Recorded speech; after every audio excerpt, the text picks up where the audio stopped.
Topic 4, Pearson's product moment correlation coefficient. We're going to talk about correlation. Correlation is super important. A lot of students choose to do their project for the course on a correlational study.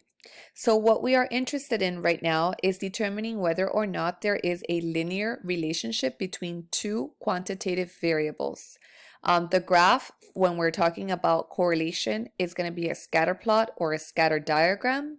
One of the examples could be, is there a linear relationship? Is there a correlation between the amount of hours a student spends studying and their test scores? So one of the things that I could do is ask my class of, let's say, 25 students. And each one of these 25 students would be represented with a point on a graph. And then I want to see what's happening with my points as they come together. Are they coming together in a linear fashion?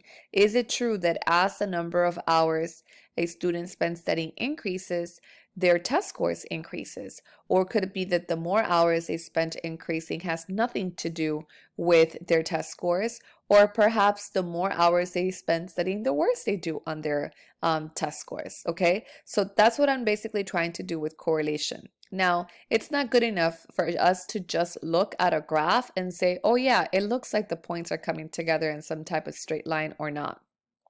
Correlation is going to quantify the amount of linearity. I need to know exactly what is this number, which is Pearson's product moment correlation coefficient, which is done by calculations, but also your calculator can give to you, and I will show you how to do that in a later video. So that way you can get that actual value of what's called R.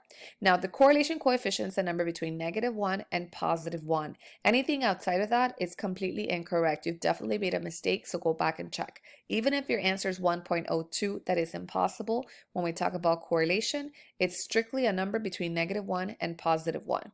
Correlation tells me two things. It tells me the strength of the linear relationship, and it tells me direction.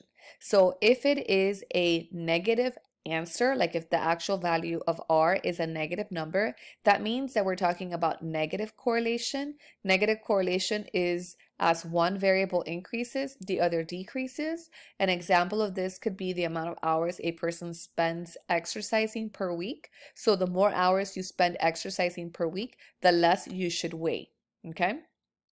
If R is positive, then that means that there is a positive correlation. So as one variable increases, so does the other. In the example of exercising, as the number of hours you spend at the gym increases, the amount of calories that you burn also increases, okay? So that would be an example of positive correlation. Or the example on the slide is as the number of books a person reads per year increases, so the more books they read per year, you would think the higher their vocabulary would be.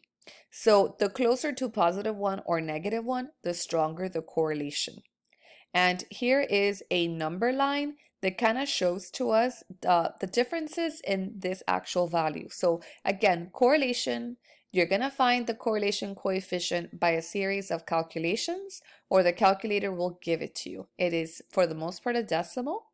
And that decimal tells me whether I have a weak positive relationship, a moderate positive relationship, a moderately strong, or very strong positive relationship. So all of these are positive correlation. Or if I have a negative answer, that means there is negative correlation, but also the closer it gets to -1, the stronger it is. This is almost a mirror image. The negative or positive only tells me whether or not, what's the direction basically, whether it's as one increases, the other increases, or as one increases, the other decreases.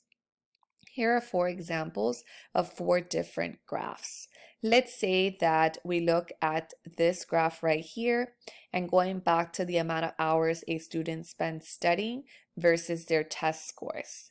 So here, each one of these dots, 1, 2, 3, 4, 5, 6, 7, 8, 9, would represent 9 people. So right now we have 9 students represented, and we can tell very clearly that yes, it seems like the more hours a person spends studying, the higher they scored on their exam.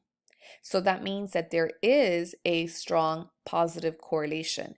The dots are not coming together in a perfectly straight line. If you notice here, the dots come perfectly together in a straight line. This is definitely a very strong positive correlation, right? It's definitely the strongest because the correlation coefficient is +1.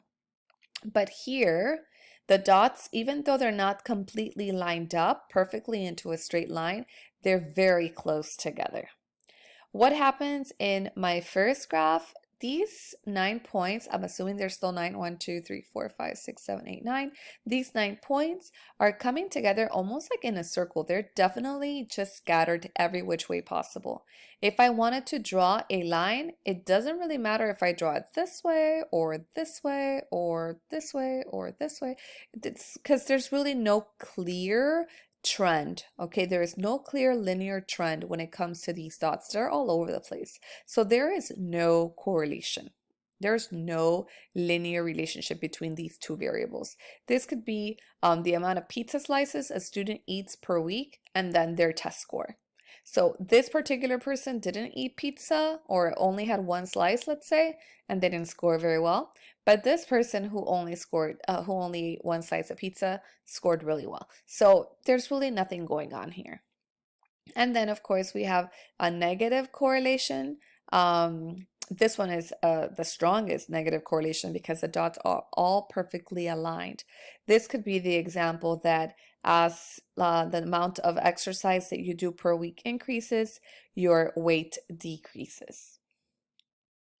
Again, here we have 6 different graphs, and there are actually simulations online that you can look up where they'll give you a graph and your job is going to be to come up with the actual correlation coefficient. So the closer it is to +1, the stronger the positive correlation is.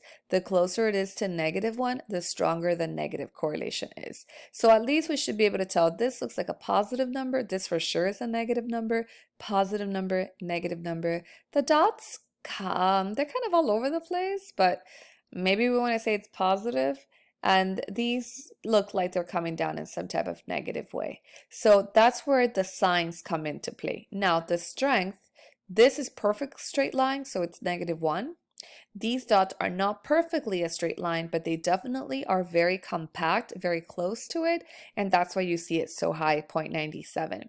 These dots are looser than they are here, but it is negative, so that's why you have 0.85. Then we have these that are even looser. They're more scattered, but they are in some type of positive linear trend, so that's 0.62. And then these are kind of all over the place. This definitely worse than this one. Okay, so that's kind of the idea. Now, what do we use this for? So let's say that there is in fact a linear trend and we do quantify the linearity and we say, yes, there is a strong correlation. It is 0.6 or stronger. Then what I can do is find the equation of the regression line, which is the line of best fit, and I can put a line on top here. So when I do that, what it will do, and here's my line of best fit, let's say, okay? In order for it to be the line of best fit, I want as many points to be above as below the graph. I can do the same thing here, and I want as many points above as below the graph. So that's why it's called the line of best fit. So if in fact I do see that there is a strong enough correlation, then I can make predictions. And let's say that Susie studied for 3 hours. So then Susie is going to get a 75%. But let's say that Joe studied 5 hours, then Joe is going to get 100% on his test. Whereas let's say that Dane studied only 1 hour, then Dane is not going to do so very well on the test. So I'm able to make those pretty accurate predictions because the correlation coefficient is 0.97, which is very close to a strong, like it's a very strong positive correlation. If we go back to our scale, it would be like right here. So it's a very strong positive correlation. And then I can make predictions. Okay, so if you do not have a strong correlation, like in these examples right now, I cannot make predictions at all. And sometimes, even when I do have a strong enough correlation, but my data is outside the range of values, then I cannot make predictions. So let's say that I have the student who's really going overboard, and the most anybody studied was 5 hours in my study, and they studied 10 hours. Well, it's going to be unrealistic to say this person's going to score a 200%. So that is what's called extrapolation. That's when you're making predictions outside the range of values, and it's called interpolation when you make predictions inside the range of values. And those of you who might live near like hurricanes, like hurricanes is a thing, you notice that there's usually this cone, okay? And the cone of uncertainty gets wider the further out you are, because all of the models are basically predicting within the range of values that it has. So that prediction is much better than when you go outside. So that's kind of the difference between interpolation and extrapolation.